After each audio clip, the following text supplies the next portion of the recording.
This is Meet the Movie Press. It's July the 6th. What have we got this week? Chucky is back. Hobbs, Shaw, and Big Driss. We've got something to tell ya about Top Gun 2, Ant-Man and the Wasp, The First Purge, and the pick of this week's trailers. This is Meet the Movie Press. Stay tuned. Welcome to Popcorn Talk, featuring movie discussion, news, and interviews. Popcorn Talk. We talk movies. And now, here's Popcorn Talk's Meet the Movie Press. Hey, everybody! I'm not wearing any stuff. This is what I mean. I'm actually not wearing any pants. It's very hot in LA today, not just because I don't have any pants on. Welcome to Meet the Movie Press. As I said, it was July. There's nothing like the smooth opening to a show, and that was nothing like the smooth opening to a show. Yeah, I think that went very well. Okay, we'll call this a success. My name is Simon Thompson. You can find me on Instagram and Twitter at ShowbizSimon. With me, as usual, are Scott and Demetri. Demetri, where can we find you, and what do you do here? Hey, I just not a whole hell of a lot. My name is Demetri Panos, and you can support me at dmovies1701. And I'm also on the Popcorn Talk Network's Anatomy of a Movie, where later today, I will be interviewing actor Dave Davidson, who is in Sicario 2, and we'll also be talking Sicario 2 just prior to that interview. So I got a very busy day here at the Popcorn Talk Network. I'm very excited. And we have a busy show. So Scott, who are you, and where can we find you? Sure, What we do you gotta do? we gotta do this really quick. Yeah. Instagram, Twitter, the other Scott M. Yeah. We Live Entertainment to read my reviews and my interviews. And I do Black Hollywood Live, which is another network here at AfterBuzz TV, and I do the show Black Tomatoes with Carla Renata. That was very There you go. calm and collected. Yes, Very there you calm go. and collected. I have to save my energy. Yeah, no, that's cool. We have a lot to get through on the show, but I do want to give a special mention to someone we've enticed back to the show. It was July 4th, obviously, this week. It's when we celebrate our independence here in the US from people like this. Kind of awkward. But I want to give a special mention today to John Santana, who's in New York, who used to watch the show. Decided to not watch the show, and I have managed to reach out to him this week and contacted him and asked him to give the show another try, and he has come back, so he will be listening or watching the show this week. John, just to say thank you so much, we really appreciate that. We've seen an increase in figures recently, which is great. We really appreciate that. So if you like the show, do tell your friends, do spread the word, tweet about it, put it on your Facebook, tell your friends about it if they love movies as well. We always like to include people here on the show, and especially John serves our country. So we genuinely really appreciate that, John. Thank you so much. We sometimes get accused of being quite liberal on the show, which is fine. Which is everybody is entitled to their own political views. However, every single serving military member, we absolutely appreciate you. So thank you so much for doing that. So shout out to the troops. Yeah, and you know, I was going to give a shout out to you because there was this conversation taking place on the YouTube. There was, yeah. On YouTube, going back and forth. And let me just say, you handled it far better than I probably would have. My Greek blood would have said, well, all right, well, have at it, boy.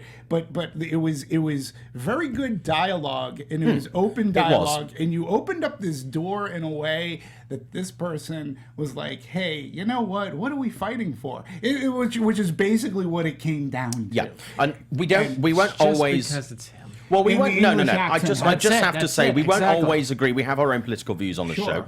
And obviously in a show like this, it's not a conversation. We are talking to the audience.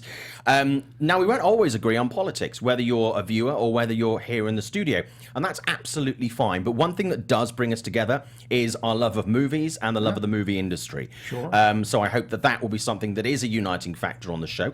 Everybody's welcome to watch this show and get involved in this show, regardless of what your political views are. You are entirely welcome on the show. We would love to have you. And obviously, we look forward to growing the show with you and having your involvement in that. So thank you so much indeed. It's really appreciated. Yeah, absolutely. Thank you. I just wanted to shout you out for that. I just wanted to say that, you know, but it's fair. But obviously, everybody's entitled to express their own political views, and we welcome that. That's totally fine. And your views on movies. And your views on movies, More exactly. importantly. And you know what? I like a lot of shit that other people love and hate, and that's absolutely fine. There is no right and wrong when it comes to movies, and that's why we're here. So let's talk about what's been happening this week. Chucky's back. Child's Play is there's a remake of that in the works at MGM this week.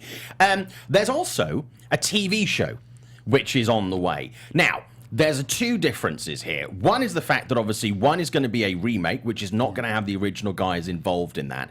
But the TV show is. So Brad Dourif, who voices Chucky, is still going to be continuing in the TV show. That line is going to continue, as are the creators of that line. The film is going to be something completely different. A lot of reaction to this, positive and negative online this week. What do you guys think about it? I'm a big Chucky fan. I grew up watching the Child's Play movies, and over time, I love how they kind of adapted and became almost comedies, and they poke fun at themselves. And then they went direct to DVD for I think it's two movies now. And but I'm glad that all the original people were always still involved, and I feel like that really brought an authenticity to it, and I felt like the passion was still always there. So when they said the news about the TV show, I was really on board for it. The remake, reboot, I think it's weird that they're doing both at the same time, first of all. But I don't really know if we need to have two different types of Chucky things. I don't feel like there's that much demand for this. I feel like he really is a cult classic character. Well, for me, the movies of the last couple of years that have been pushed out sort of every two and a half, maybe 3 years has been a new Chucky movie. And recently they have been sort of going straight to VOD. Yes. And for me, it seemed like I would have been very happy with just that continuing and then them doing a series of TV movies or limited series with Chucky and then not having them on the big screen anymore, even though I do really like... I remember watching the original Chucky movies, the original Child's Play movies in the movie theatre. I remember when they came out. So I think it's... To me, I mean, it's kind of different. Other franchises and other universes, to use the phrase that's so popular these days, have done similar things where you've had a character carried on the big screen and then on TV. Right. The Flash is a really good example. Yes. We have a different Flash in the DC movies to the Flash that we have in the TV show. And, Supergirl, again, when Superman pops up, it's different. So, that has worked. Personally, I find it's not confusing is the wrong word, but it's a little bit, it's slightly odd. But it's not uncomfortably odd. It's not off-putting. It seems unnecessary. It does seem unnecessary.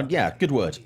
Muddles. It muddles the water. Yeah. And when you're having the original on TV, and they're happening at the same time. Like I get your point, what you're saying about the Flash and then the Flash in the movies, but this is Chucky. This is a well-known brand. Yeah. People through the auditory, like just listening to it, Brad Dourif has been with Chucky since day one. Yep. So you get that character, and you understand and you know who's playing him. So when they reboot it, and it's different, and I don't know how they'll do it where it's different, but it just muddles the water. And it can be, I think, for certain audiences who are unawares and they don't pay attention like we do and our fans pay attention to this stuff. Yeah. If they go to the movie, they'll think maybe there's a tie-in. And it doesn't seem like there will be. It's interesting to be rebooting Child's Play. The one strength about the original movie is, and I remember going to a screening for WBCN radio at the time, and the advertising just made it look so cheesy. Yes. Right? Yes. And you're going, I'm going to go see this movie about a slasher doll, a serial killer doll. And then I remember walking out of that movie going, wow, that movie was way better than what the advertising pushes out for this. 100%. And it built that following. And I really ended up enjoying it. You had great actors in it. Yeah. Really, the original Child's Play to me is really a solid horror movie, and I think that it still works today. It's going to be interesting to reboot something that's really good, that there is still a heavy fan appreciation for. For me also, Child's Play's already kind of had a reboot because it started off as a straight horror movie. Then it went comedic. And then it's gone back to kind of more of its original roots. And it's still, darkly humorous. There's still that element of that in there. But it went through the comedy thing and then came back. And the comedy was, wasn't exactly...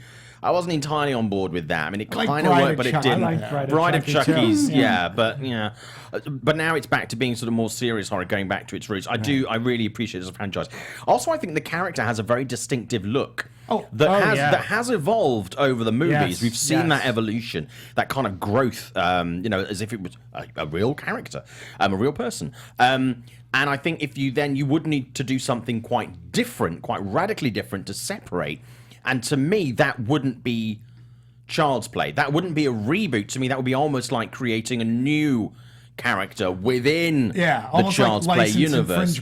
Yeah. So I think it'll be quite interesting to see what they do with it. But I mean, it's still a very popular franchise, and certainly, I mean, it is a character. Chucky is a character who's been embraced by things like Halloween Horror Nights at Universal, and certainly by people who they watched the movies over the years and they've really sort of developed an affinity with. So it'll be interesting to see kind of what that happens. I mean, there's always the possibility, and people are talking about this in the chat room, that there's a chance that they won't, one won't happen. Yes. One or both might not happen. Because this is in the works. It's not. When they say television show, they're saying like on Netflix, right? I mean, or is that it going kind to of be thing. I mean, because it would have to still maintain its R rating. Yeah. So you couldn't be regular network TV. No. I can't see a watered down Chucky. And maybe would it be anthology? I mean, it would be interesting to know. All right, people in the chat, BlackRock316 is saying, I don't get why we need another Chucky movie. Didn't one come out last year or 2 years ago? Yeah, they are coming out like every 2 years, but they're going straight to DVD. And I think they're surviving well in that space. And also streaming. Kenneth Wilson saying, I'm up for the remake if they make it different, like a robot that gets the soul of a killer instead of a doll and update the premise. I mean, that could happen, but I don't think they're going to go too far away from the doll. Filmer Jamie, obviously both will not happen. The film will happen because there'll be a fresh blood involved. Yes, but also the original team are very keen to keep that going. Zeno out, I'm not sure about Chucky being a highly advanced doll. If it's not Charles Lee Ray's soul, then it's not Chucky. I would 100% agree it would have to be Charles Lee Ray. There's some interesting stuff in there. And Senior Nerd, why a Child's Play reboot where Annabelle is pretty much the new Chucky? Really good point there from Senior Nerd, We do have this. I mean, the killer doll, the spooky doll thing is not particularly... It's not a new idea. Not anymore. It's not a new idea, and it's certainly being done. I mean, I didn't like the first Annabelle. I really liked the one that was the prequel, Creation. I thought that was great. So I don't know if we need another one. My only stark difference is that Chucky has personality. Oh yeah. I mean, and that's the thing. I mean, you mostly now you go to see Chucky because of the personality. That Brad Dourif has given this creation, and that's the way that it was in the first movie. Yet you had solid directing that delivered creeps and chills and good slasher horror. Yeah. So Chucky's a personality, and he's a personality that the fans have come to like and love actually. And you just whenever you see Chucky's face, you just hear that laugh, the voice. One of those iconic horror faces. One of those iconic, there's Freddy, Jason, Michael Myers, Chucky. That's probably, and then, the likes of people like Frankenstein as Dracula and stuff like that. Hellraiser. There's like 5 that you instantly know. Even if you've never seen one of these movies, you know these characters. Yeah. Okay, so let's move on from that. Idris Elba is going to play the villain in the Fast and Furious spin-off Hobbs and Shaw. I'm really up for this. With the Fast and Furious franchise, there are elements of that I love, and there are entries in that I really, really enjoy. There are some that I've been like, that was fine. Like the last one, I wasn't a massive fan of. That was one of the worst ones in the franchise, but one of the more successful ones. I'm very excited about the spin-off. I love The Rock's character. I love Jason Statham pretty much in fucking anything, to be honest with you. And Idris Elba. I love Idris. I think he's done some really good comedy stuff in the last couple of years. He's done some really good dramatic stuff. His stuff that he's done for BBC TV and stuff has been amazing. He hasn't, for me, yet had the Hollywood role that has really elevated him out of being that sort of B-level, reliable, consistent, but not outstanding. And I think this is something that could really. I'm glad you brought that up. Okay, let's talk because about that. that's exactly how I feel. Right. Okay, so like I watch him in Molly's Game, and he's terrific in Molly's Game. He's a great actor. But then when I watch him in movies like Pacific Rim or even Thor, I'm kind of like, what are you doing? Yeah. And I'm, Charlize Theron was in the last Fast and the Furious movie. And I love her, and she's, Tully and a lot of other movies that she's, been a part of or Tully, one of your favorite movies of the year. Yeah, it is. So it's really hard for me to get behind this because I know how hokey those movies are. That's like part of the fun. But I feel like Jason Statham and Dwayne Johnson are masters of that. Yeah. I don't know if Idris Elba is. I think he's more of he's an actor who's good at comedy, but I think he's much better in a serious role or something where he can really showcase his acting talents. In the comedy stuff, though, he's often not the funny guy. He's often the straight. He's just did a really good show, which I know he's trying to be picked up over here. In the US, it did really well on Sky One in the UK, about him growing up in London. And again, he's the straight man. But in that, he's really good. He handles the other side of the comedy really, really well. So in that environment, he works. And there's an element of that comedy here, which I think he could play really well. Demetri. Come on, his canceling the apocalypse speech in Pacific Rim. That was not a good movie. That was not a good movie. That was not a good movie. We agree to disagree. I'm a big and that's fan what of it's all Pacific about. Rim. We can do that. Yeah, I'm a big fan of Pacific Rim. And I actually think, like, the past couple of Fast and Furious movies, I think the things that have stuck out for me has been the chemistry between Jason Statham's character and The Rock. Yes, absolutely. They've worked really well together. And it just makes sense that they're going to get their own spinoff. Yeah. But I also believe that their spinoff is not going to be like the Fast and Furious. I do think that they're going to take it. It's going to be obviously action driven. But I don't think we're going to get the action, the far out, breaking the laws of physics kind of action that Fast and Furious does. So I think Idris Elba, it's good for him. Yeah. The movie's going to work because, well, it has The Rock in it and then Jason Statham. The way that it will be marketed, people are going to go, and he's going to bring in an element of fans too. I think it's a win-win for all around. And again, it's part of the same franchise, but I think this is what happened for Luke Evans. When Luke has been working for many, many years in Hollywood, he's done a number of movies that didn't quite hit the audience, but everybody knew who he was. He was that B level. He then did Fast and Furious, and that really elevated him. And off the back of that, he got things like Beauty and the Beast, etc., etc. So I think it's worked for him. So hopefully that will happen for Idris. People in the chat saying, Kenneth saying, Idris would be a great Bond. I think he's too old now. I 100% agree. Ashley was saying he was great in Mountain Between Us, absolutely. And also, I totally agree with Ashley on this. Jason was great in Spy. He was. Spy, yeah. That was a really good... That was, for me, one of Paul Feig's best movies. It was. Absolutely. It was. Didn't get as much attention as it should have done. Everybody in that movie was on the top of their game. It was so funny. And Jason was absolutely awesome in that movie. If you haven't seen Spy, you can pick it up on like DVD and stuff for like $3 in a grocery store now, or I think it might be on some of the streaming services, or certainly it's not going to be cheap. It's not going to be expensive to buy. So if you're looking for a film, you got like less than $5, like chuck it on a movie. Spy is really good, and I have to say the swearing in that movie is first fucking class. It's awesome. I'll post a video later, but I did where I was talking to Paul Feig about swear words whether he'd heard or not, because Jason's amazing and Paul loves the cussing. It's like a fine art to him. So we basically I gave him a load of offensive terms to see if he had heard of them before, and he swears to this day that he is at one point going to use the phrase spunk trumpet in a movie. So when I die and people say I haven't contributed anything to Hollywood, there you go. that was my contribution. All right, that was my Spunky. contribution. Good for you. Yeah, spunk trumpet. BlackRock saying, I love the Fast and Furious franchise, but the second and the last movie was not good for me. They need to tone down the over-the-top action. I think they do, and I think they need to balance it. They can do when they want to. We'll see. Zeno Hour, Idris Elba's great and all, but totally missed opportunity by not casting me as the villain, apparently, Zeno saying. I can't disagree with you. I could have been his Jason Statham slightly slow brother. Sure. That would have been quite good, wouldn't it? Completely Slightly useless. Yeah. That'd have been all right. I'll take that. Yeah, so anything else to say about Idris Elba in that movie? No, I think we covered I'm that. for it. I'm good. So last week we had a conversation about Top Gun 2, Top Gun Maverick, and it was about who was going to play Goose's son. Son of Goose. Son of Goose. Son of Goose.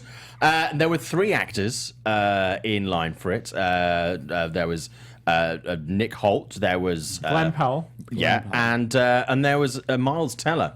And I said I would be amazed if Miles Teller was cast because I thought he. Wait, and those words came right after me saying Miles Teller. Yeah. And you said I would be amazed. I would be amazed. And well. Fuck me. Miles Teller is going to be Son of Goose. So I'm happy to be wrong, and I'm very happy for Miles. But I honestly thought that it was going to be one of the other ones. I thought they would have brought him, but there you go, you know. So Miles Teller is going to be. I mean, nothing against Miles Teller. He's not in the chat today, though. No, he's not. He's not in the chat today. But that's true. But no, I was wrong. I'm more than happy to be wrong. I'm very pleased for Miles Teller. You guys are obviously delighted. Yeah. Well, I am. Yeah, you're kind of you're kind you of didn't pick more. him either. You're on the fence Yeah, about that. I aren't am. you? I mean, like I said last week, I mean, I loved him in Whiplash. I loved him in the Fireman movie. Yeah. Only the brave. Yeah. I just Bleed for I this. The Fireman movie. Bleed for this was okay. Yeah. I don't know. It's weird because I just don't think that Miles Teller really sells a movie. Mm-hmm. And it's funny because there's so much riding on Top Gun as a sequel, and there's so much hype around it that I feel like you really want to either cast really big people or really unknowns. Yeah. And that's why I was so bummed that Glenn Powell didn't get this, because I feel like he's starting to climb that rope, but like not enough people know of him yet. Well, for me, he would have been great because I also think they could have shoved in. I mean, this might have been over-egging the pudding a bit, but because he looks a little bit like Tom Cruise, Yes. and he looks like Anthony, I was kind of like, well, it would have been quite interesting to like, well, maybe Maverick gave it to Mrs. Goose. Need for Speed. Wow, look at that. That would have been quite interesting because they were all very close in that first movie. Flame out. So maybe there was one night where Maverick Yeah. Goosed Mrs. Goose. You know, that would have been a fun subplot.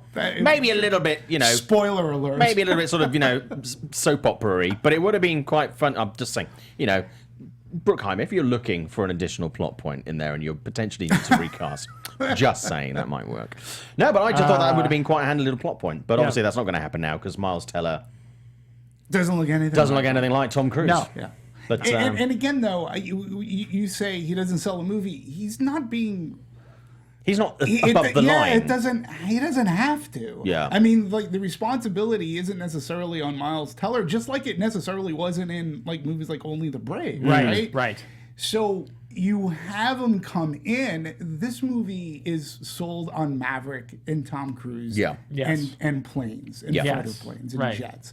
So having the link And to the Goose danger makes sense. zone. And the danger zone.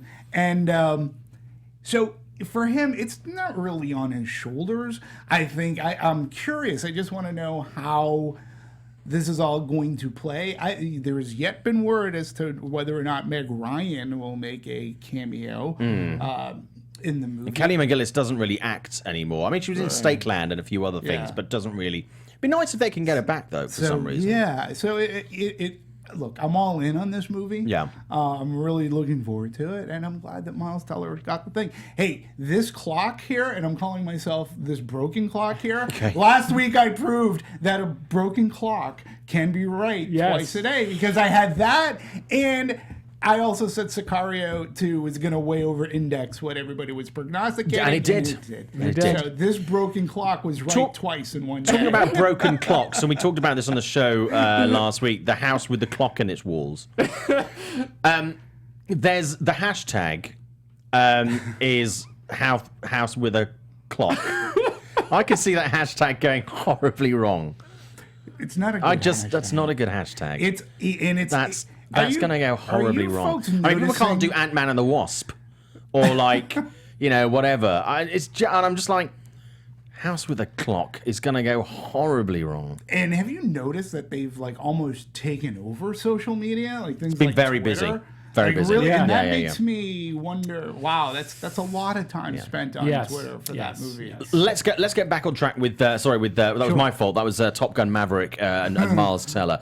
Let's see what people are saying, and we also go back very briefly to Idris Elba, a Senor Nerd saying Fast 9 will be in space, calling it. Do you know what? That would not surprise me. There was a spacey element, but I don't know if it's going to be like Space Fast and Furious. It's going to be SpaceX. Yeah, SpaceX. Space Force. Film nerd Jamie saying Xeno Out of the Wire was a critical darling, but never a big rating show. 100% true, 100% accurate.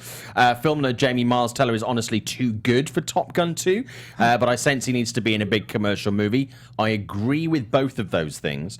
It's one of the reasons why I was quite surprised that he cast aside from his appearance. Ashley, Glenn Powell is my son of Goose. So you do realize you're going to have to watch Top Gun 2 with your wife and have a picture of Glenn Powell. And whenever Miles Teller moves along the screen, she's going to have like his face on a stick. Not his actual face. She's not going to skin him. Right. But yeah, you know. Xeno and Miles Teller is a great actor. However, if he's playing another angsty character, that would be a waste. I agree with that. Kenneth Wilson in Top Gun 2, is the plot going to be Goose chasing Maverick to try and get his dad's dog tags? Potentially, but that would kind of be like Sonic the Hedgehog. So lots of comment on there, you know. It's interesting to see as well. Bob B has says, The House with the Cock in Its Balls, the Liam Neeson story. What? I don't know what Liam Neeson movies you've been watching, but I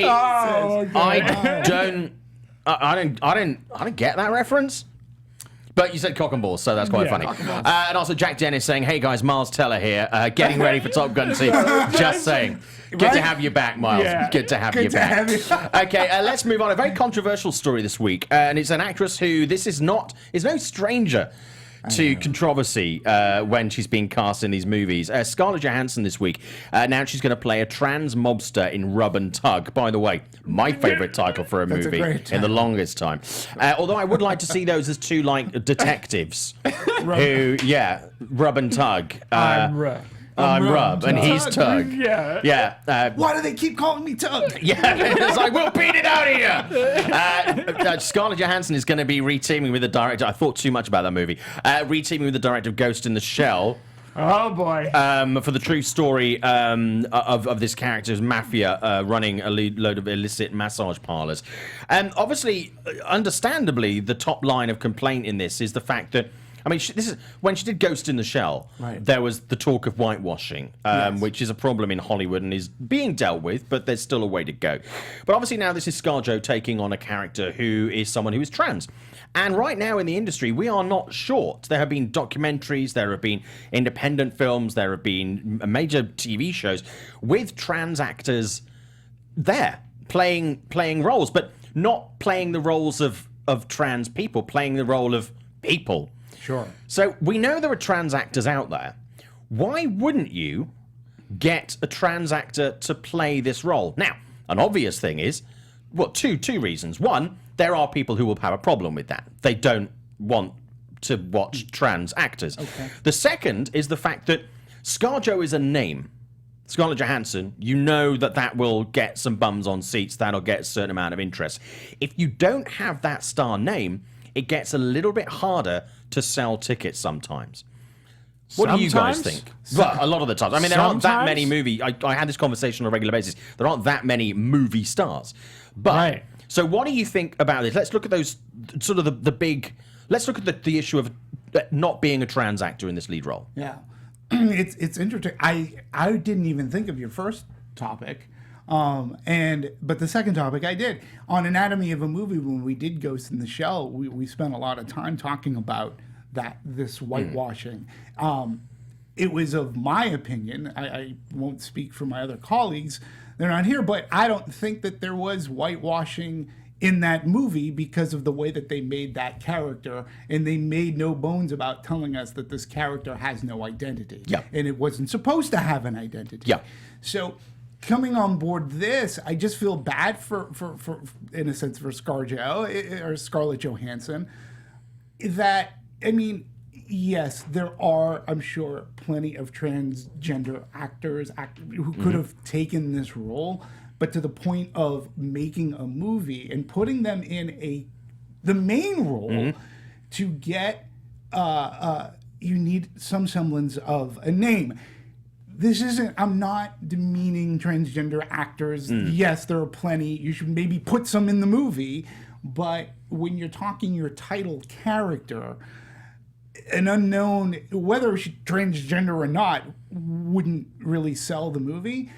And, you know, as much as I hate to admit it, though, Simon, your first point, I think, is very valid. Sadly so. So I wasn't even going there. I was just thinking of making a movie. But also on my first point, to be honest with you, whether it's someone trans in the lead role or not, the fact that it's about someone who is trans, a lot of people just won't go and see that movie. I say a lot. There'll be a number of people who won't, a sizable enough number of people who wouldn't go and see it purely because it's about someone who's trans. And you know, whoever plays that role. Right. And I keep on going back to, like, say, The Crying Game. Yeah. Okay. The actor in The Crying Game went on to be in Stargate. Yeah. Now, that was a different time, but it didn't keep people from seeing Stargate, you know, but we're in a different, such a... But also Jay isn't trans, right? I don't know what Jay was at the time. I don't know of Crying Game. But I wanna just point out real quick. So Scarlett Johansson in this movie, and I think the reason why she's getting so much shit about this is her approach to things. Okay. I think her approach is just very matter of fact a lot. I also think that it was a very ballsy move to put someone like Scarlett Johansson in this role for not being trans to begin with, but for being one of those most beautiful women in Hollywood kind of thing. And they know that they're going to sell tickets by putting her in this type of movie. Yep. Okay. There's been a lot of controversy, and she's even pointed it out with, no one said anything when Jeffrey Tambor was cast in Transparent. No one complained when Jared Leto. It's a valid point. And it's a valid point. The thing is that I think Scarlett Johansson, has this, I hate to say this because I do really like her as an actress. She just has this entitlement level to her where I think she feels like she's above this.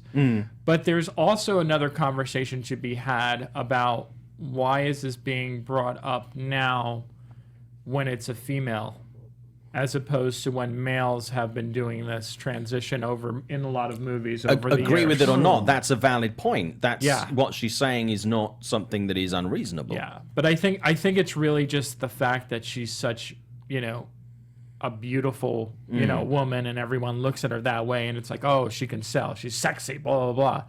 And I think what the trans community is really upset about is, yes, it should be a trans person in this role. Yeah. And Hollywood just doesn't care about that. It's going back to your second point is they want a name that's going to sell tickets. And yes, there are not as many movie stars. There's not as many Tom Cruises nowadays. But there's still certain people they can cast in movies that will sell tickets. Yeah.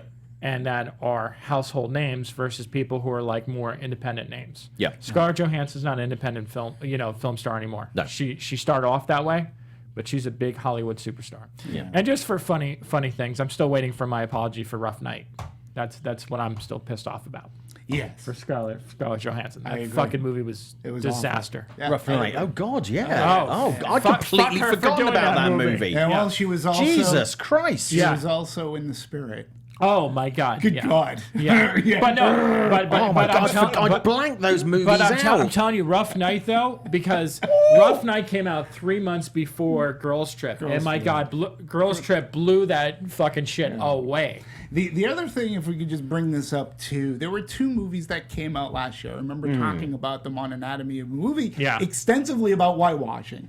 Ghost in the Shell being one, The Wall. The Great Wall being the other one, right? Yeah. And I think it's come to a point because I see people like they're on Twitter, they're on social media. And these are people that, number one, when you talk about the Great Wall, that character wasn't supposed to be Asian in the first place. Yeah. Like, he was from the States. He was a mercenary. It's like, you can't blame a person for whitewashing when he's playing a white man. You know, he was meant to be a mercenary from the States fighting that war. And so, and like I already said about Scarlett Johansson, it's yes, they just made things a little bit different from the anime. And if you didn't read the script or you didn't see the movie Ghost in the Shell, it's very hard. Like, you can't make an argument for something you haven't seen, because the movie really makes no bones that character had no identity. It wasn't meant to be Asian, Swedish, Greek, American. It wasn't meant to be anything. And I said this, but it's, for her, it's just her handling of situations. She goes at it the wrong way. She takes it too personally. Yes, I think another person who I feel this way about is Jennifer Lawrence in a lot of ways. I feel like they have this like, I'm hot shit persona, and it's like, yes, you're beautiful, and yes, you're talented, but like, there are so many other people in this industry who can do this job too. But also, I mean, there are a few other viewpoints. I mean, you know, whether people agree with them or not in the argument, there's 25, 30 years ago, there are very few actors who would want to play a trans character. Or a gay character, right? Because they felt that it would kill them at the box office. Well, look how Charlize Theron won. I mean, but there is obviously, Hilary Swank. Yeah, there is movement forward where the fact that a lot of actors are now willing to play these characters that were marginalized, or actually willing, and I don't mean that in a patronizing way, but they see portraying someone from the LGBTQ community and wider as less. They don't see it as a career killer, which in itself is progress. But obviously, I think and there's the argument as well. And a great example of this is the Clint Eastwood movie this year. Just because you are something and you take a real life case of that and you put them in a movie, it doesn't mean that they're necessarily going to be the right one. Those soldiers did an amazingly heroic thing that day on that train in Paris. They are not actors. They should not have been acting in that movie. No. So you can fight. You have to find the right tool for the job. Agreed. But even I would like to think that they had at least considered or looked for trans actors. I don't but think I feel so. that is not the case. I don't. And that's the bigger issue here at Bay, is that the bigger issue is the fact that there is so few openly gay and lesbian and transsexual actors out there. You know, it still makes headlines every time something happens. Like 2 days ago or 3 days ago when Tessa Thompson came out. I mean, that was trending on Twitter all day. Yep. Like from 9 o'clock in the morning until like 10 o'clock at night. And like, why is that such a big deal? You know, but it's because it's so rare that Hollywood embraces that it becomes the biggest news of the day. Yeah. And it's also sad to me because there was sad. an amazing article in Rolling Stone magazine with Janelle Monáe, who we talked about last week. We did. At great length. And in that article, it more or less came out, Tessa Thompson, and I'm not sure if they're still together, but they were together. Yeah. Right? And I'm like, who knew? Yeah. Huh, God bless them. Like, that's great for them. That's amazing. But it is sad that people would take in a negative way. You know, Tessa Thompson to me was the standout in Creed. I loved her in Thor. I've really enjoyed watching her in movies, as we've talked about Janelle Monáe. I think she's a talented individual. She's very beautiful on screen. She's very captivating. Both of them are. So regardless of their proclivity, I could care less. I want their talent on screen because I have fun watching them, and they're really good. And But that's why where we're not the proper people to be talking about this subject. Well, this matter. is something I was going to say. Actually, I did actually try to find somebody to come. I asked for somebody to be found to come on the show to talk about this with us, because it's great that we are three middle-aged white straight guys talking about this, going, well, blah blah blah, because that's what Hollywood needs more of. Right. So what I want to do is, this story I think is going to roll. I think this is going to continue to develop. And I think so. What I am going to do is, and this is part of the show moving forward, I really want to get someone from ideally a trans journalist, but certainly someone from the trans community to come on and talk about it, because we obviously have our own opinion, and just because you speak to one person who is trans or LGBTQ doesn't mean that they speak for the entire community. But to get a perspective from someone who is trans, either a journalist or not someone in the industry, because these are the people also who are going to make a choice whether to see a movie or not. Mm-hmm. Yeah. It's about this ongoing thing of representation and how you feel represented on screen. So this story is going to roll. So in the next couple of weeks, we are after Comic-Con probably. We're going to get somebody to come on and we're going to talk about this in a very open way and talk about it with someone from the trans community or the LGBTQ community to get their input in it, rather than just three white guys. Yeah. I think because we are entitled to our opinion. However, I think it's important to involve people from that community in this discussion with us. So we'll come back to that in a couple of weeks, but some really interesting points raised there. And I'm sure, people will have their own opinions on it, which, everybody is entitled to. A couple of other things I want to rattle through. Let's talk about Nicolas Cage joining Spider-Man into the Spider-Verse cast as another Spider-Man. I love Nicolas Cage, right? He's fucking mad. He is. He's absolutely bonkers. I genuinely pretty much watch everything that Nicolas Cage is in. 80% of stuff from the last 10 to 15 years has been terrible. Yes. But I love the idea of him doing this. I would have loved to have seen him as Superman. No, personally. hey. But This is not a spoiler. He's actually it's actually announced. I'm not spoiling it to anyone. Okay. On IMDb, Teen Titans Go. He's the voice of Superman. Great. So he finally gets to play Superman. Yes, and he's I had heard a rumor that was going to be something. That's he is awesome. fantastic. I really want to see that, by the way. It's amazing. But yeah, Nicolas Cage joining Spider-Man as another Spider-Man. Sure. Yeah. Yeah, I why like not? the idea of that. Okay, Tarantino's Star Trek movie would feature the reboot cast, so that's the Chris Pines and the Zachary Quintos, rather than the Star Trek Discovery people.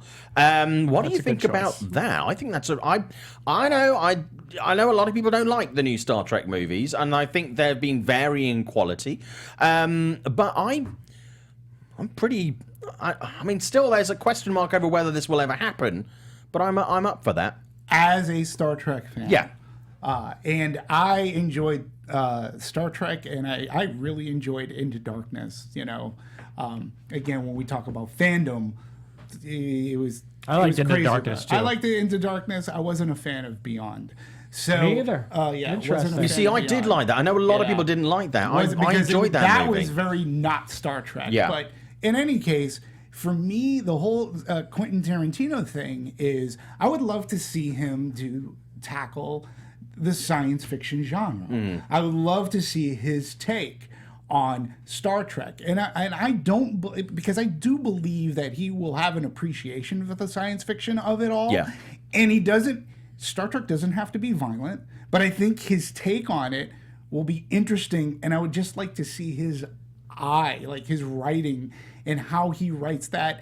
It's out of his wheelhouse. Yeah. And that is what I am most looking forward to. He's got a very talented cast to write for, who could say his dialogue if it gets that way. Very dialogue. And I think we're going through something of a Pineaissance, with Christopher Pine. I mean, he really is Christopher Pine. That's what his parents call him. We call him Chris. Christopher Pine, have you tidied your room? Stop! Open that bedroom door. I want to know what you're doing. You've been a very naughty boy. Chris Pine. I think seriously, he's shown in the last couple of years, you give him good material, he can knock it out of the park. Yes. You give him shit material, he's going to shit in the park. But he's a very good Captain Kirk. Yeah. He's a good Captain Kirk. Yeah, I like him in the Star Trek movies. And I mean, the movie that almost got so close to Oscar glory. A couple of years ago, he got lots of awards. Oh shit! Where he plays a bank robber type guy. Hell or High Water. Hell or High Water. I Water. completely blanked on the name there for a second.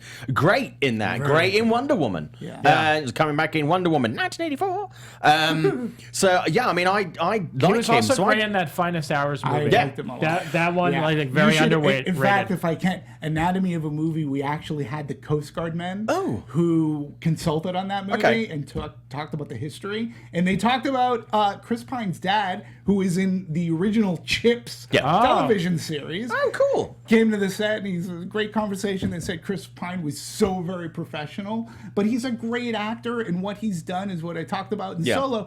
He didn't play William Shatner. He played Captain Kirk, and you could see where he could maybe evolve into the Captain Kirk that we know and love. But I think that's everybody in that cast. But they're all talented people who could handle Quentin's writing. I was very much hoping that Chris Pine was going to sign up for Tarantino's Hollywood. I was really hoping that he would go and do that, but he not. Some stuff from the chat. Sky Patterson saying Quentin Tarantino Alien reboot would be odd and weird, but kind of cool. Yeah, great, absolutely. Sky saying Quentin Tarantino doing Star Trek with J.J. Abrams. Star Trek cast joining the film. Awesome. Can't wait to see what happens. A lot of people still saying that the film won't happen, and I think there's a strong possibility that it won't happen. But if it does, it's something that I genuinely am looking forward to. Why do people think that it won't happen? There's a lot of feelings that it just won't. But I think it's if you look at most Tarantino box office runs, I don't think they've ever been that huge. So with a Star Trek movie with all the special effects and all the casting, the budget's got to be at least $100 million. Yeah. And most of his movies don't make over $100 million. I think they'll make way under. Okay. Jack Dennis saying, love the National Treasure movies, Simon. It's going back to Nick Cage. Simon, why won't Disney make the third? The box office went up in the second. That's a very good question. Do you know what? I talked to Jerry Bruckheimer about this a couple of months ago. I was doing a piece with him for 12 Strong for UK Press, and we talked about this. They haven't ditched the idea of doing another National Treasure movie. It just hasn't happened. I don't think it's a priority franchise for Disney. No. I really don't think it is. I could see them doing another one, but perhaps rebooting it, taking it inside a different direction.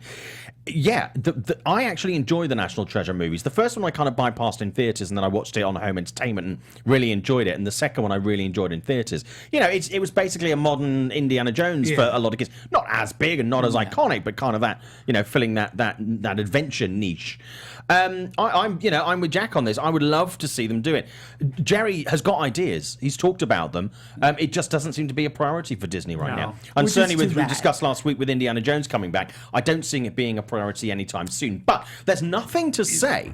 And here's my thought on this. National Treasure not being another movie, but with Disney launching their streaming service, doing a National Treasure series, which would be cheaper and give it more longevity and give them a really solid TV franchise, which if they then wanted to put back on the big screen with like a summer movie, they could do that. And I think that is something that Disney are definitely considering.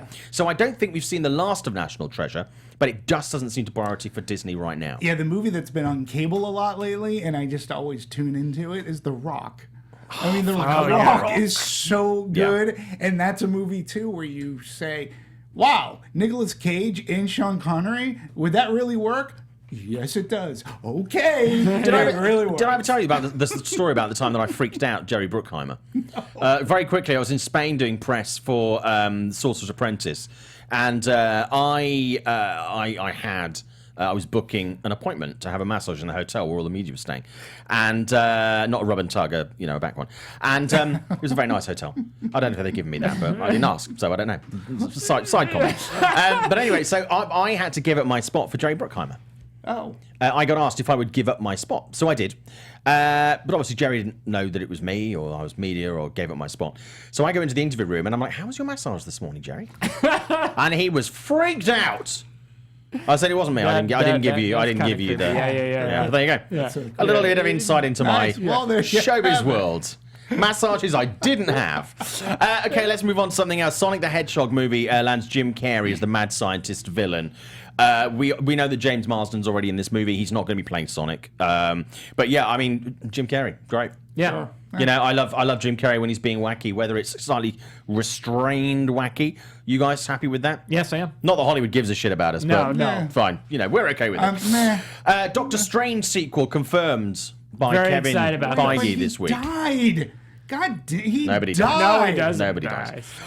Nobody dies. I really enjoyed Doctor Strange, and we'll get to some more Doctor Strange stuff later on when we talk about box office. But I mean, that was a movie that I really enjoyed. Very well done. Within the Marvel universe, a really nice self-contained movie, but fitted into Absolutely. the galaxy really nicely. Yep. Scott Derrickson did such an amazing job with the visuals in that movie. And also, for me, the character really moved along really nicely in Yes. Avengers Infinity War. He's one of the Absolutely. characters that I think was best served. Absolutely. In that movie. Yeah, and he was given stuff to do. Yeah. Yeah. And Scott I enjoyed Scott did an amazing job with that movie, so I hope that if it does happen, that Scott's going to be on board for that. Sicario 2 director Stefano Sollima is not going to return for Sicario 3. His choice, it looks like. He was saying this week during an interview that he would like, if it continues, he'd like to hand it over to someone else to make it. Obviously, Denis Villeneuve did the first one. I haven't seen the second Sicario movie. Have you both seen it? I have. You have I seen it. Yeah, it makes sense because this movie, if anything, it marks a stamp that says we're going to be like an anthology. Each movie will be its own standalone with no necessary connection to the last movie. Each movie can be its own, almost like a James Bond movie, so I don't mind that. I think they're good pushing idea. this movie too much. I really do. I don't think this should become a franchise, but it is. Yeah. So Well, I mean, I was surprised that they were going to do a sequel. Me 'cause too. I thought the first one was pretty. And there was talk of it self-done, being so- 3, but then they were like, well, maybe it won't be 3. But I think the box office on this has been strong enough to maybe push Yeah. it. Yeah, There I hasn't think been that much excitement about it, generally, I think, amongst moviegoers. controversy, I think, might be selling this one a little bit more. Yeah. A little. I think it has. Yeah. Maybe. So, Well, they've but also if it brings said, in...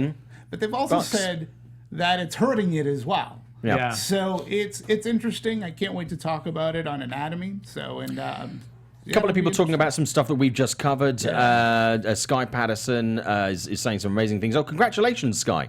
Didn't realise, but graduated in May.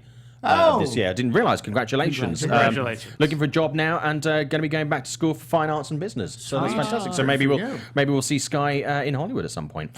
Jack Dennis, how is Nick Cage in his quest to pay off debts? Not done a TV series. Yeah, that's a good question. That'd be cool. We Yeah, could do like I him and don't know. Storage Hunters and To all be that honest, shit. that is such a great point. Like, It's a I don't gr- understand why nobody has hired him. Yeah. To be on a television series. Be great. Zayas B saying, I can see a National Treasure series on the streaming service or Disney Channel. No, I think absolutely. A streaming service, I think, more than Disney Channel. I think because it's going to be cheaper than signing up for like Disney as part of a cable package, which a lot of people are getting away from. And I'm afraid I'm the bringer of bad news, Scott. What's the matter? Ashley said that she would leave you for Benedict Cumberbatch. Oh my God. Well, that escalated quickly, didn't it? Wow. Wow. Womp womp. Okay, let's go back. Let's go back to the news. It comes at night. The director of that movie, Trey Edward Schultz, is going to reunite with A24, the studio that released that, for a musical. Called Waves. We discussed this on the show previously with Lucas Hedges and Sterling K. Brown. Sterling K. Brown, who is so hot in Hollywood right now. Oh, yeah. Everybody off the back of This Is Us. And I mean, a very good career before then. Yeah. Everybody really wants him in there. Interesting. I wasn't a big fan of It Comes at Night. I thought it was interesting. No, It I didn't deliver did for not me in the like way it. that I hoped. But very interesting to see a musical Me too. next thing. It's not that I didn't like it. Yeah.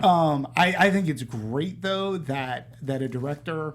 I mean, he made his bones and he got recognition for It Comes at Night, and then he's doing something completely different. Yes. So Yes. I think that's a really, I think that's a smart, good move for him. And Waves has already gotten so much publicity. Yeah.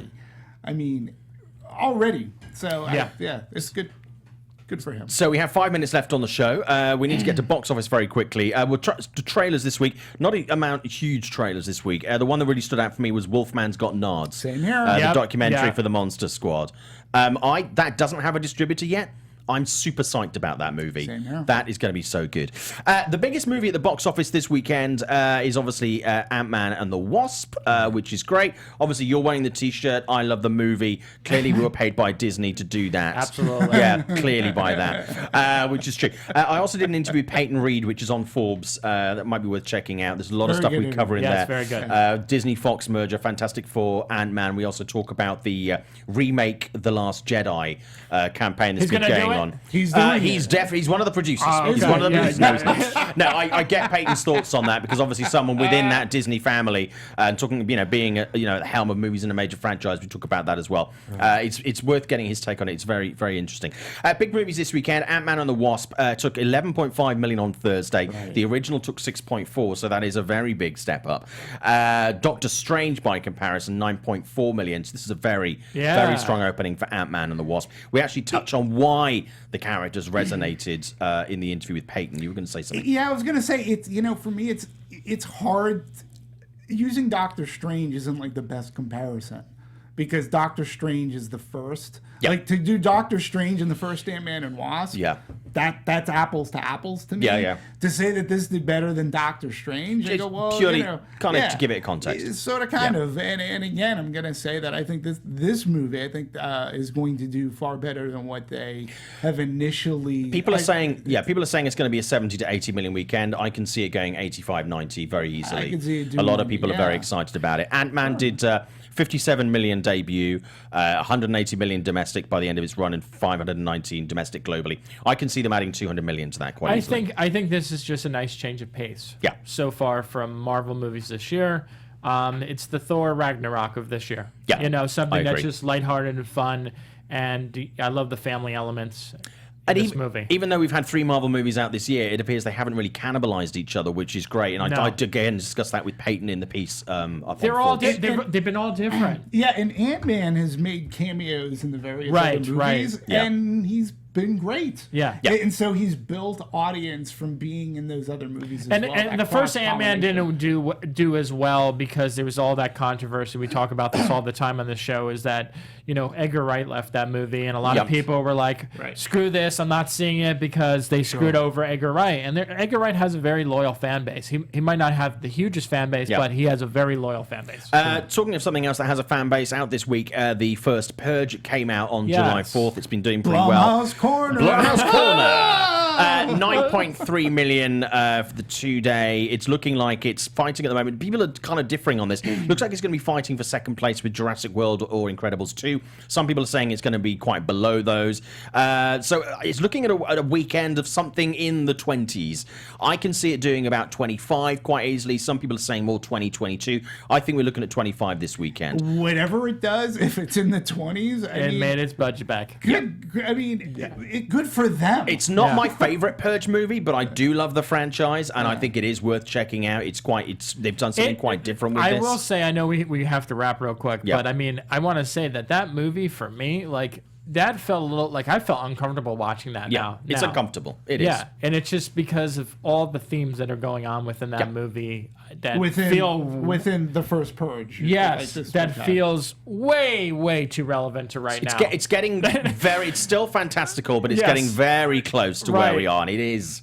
Yeah, some scary shit. Yeah, and I think that's done on purpose. I got to be honest, because there's always been sort of that thread, right? And then now, it's definitely. I just want to see the next one set again a bit in the future. Bring back Frank Grillo. Yes. I miss Frank Grillo. I fucking love Frank Grillo. I absolutely love him. Okay, well, guys, that's been Meet the Movie Press for this week. It's July 6th. My name is Simon Thompson. You can find me at Showbiz Simon on Instagram and Twitter. Very quickly, Demetri. You can find me at DMovies1701 and Anatomy of the Movies on the Popcorn Talk Network. Scott. You can find me at Black Tomatoes on Black Hollywood Live. You can go to WeLiveEntertainment.com, and you can find me on Instagram and Twitter at The Other Scott M. Also, one last thing.